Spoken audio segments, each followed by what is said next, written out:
কারখানায় কাজ করা সামান্য এক শ্রমিকের ছেলের খেলা দেখে তাকে কিনে নেয় স্থানীয় এক ক্লাব। বাচ্চা ছেলেটির বয়স তখন মাত্র 5।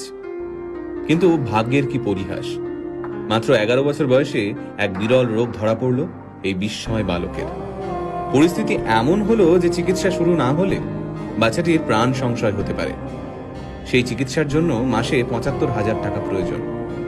কিন্তু সামান্য এক শ্রমিক বাবা কিভাবে জোগাড় করবেন এই টাকা? স্থানীয় যে ক্লাবে ছেলেটি খেলতো তারাও এই বিপুল পরিমাণ টাকা দিতে অস্বীকার করল।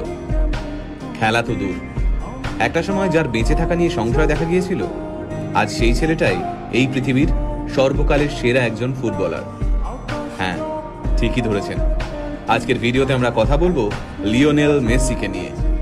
1987 সালে আর্জেন্টিনার রোজারিওতে জন্ম হয় মেসির। বাবা কাজ করতেন স্টিল ফ্যাক্টরিতে, মা ছিলেন সাফাই কর্মী।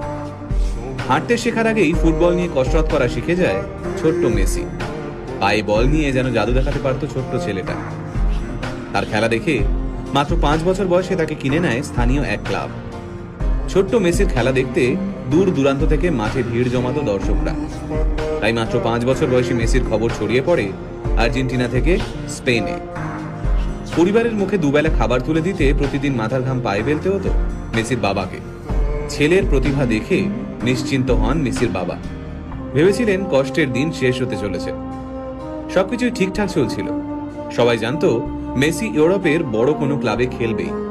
তারপর মেসির যখন বয়স মাত্র 11, তখন ধরা পড়ল এক বিরল রোগ, গ্রোথ হরমোন ডেফিসিয়েন্সি।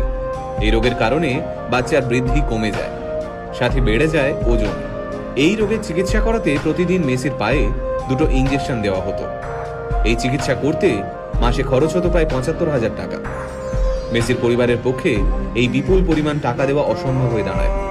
আর ওই সময় মেসির ক্লাব এই বিপুল টাকা দিতে অস্বীকার করে।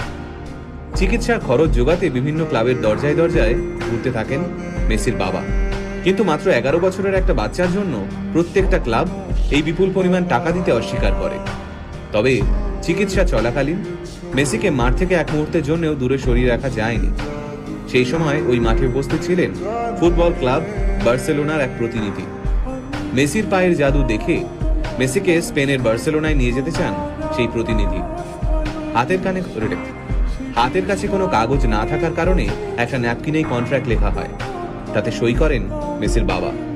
সেই বহুমূল্য ন্যাপকিন এখনো মেসির কাছে রয়েছে। তারপরের ইতিহাস আমরা সবাই জানি।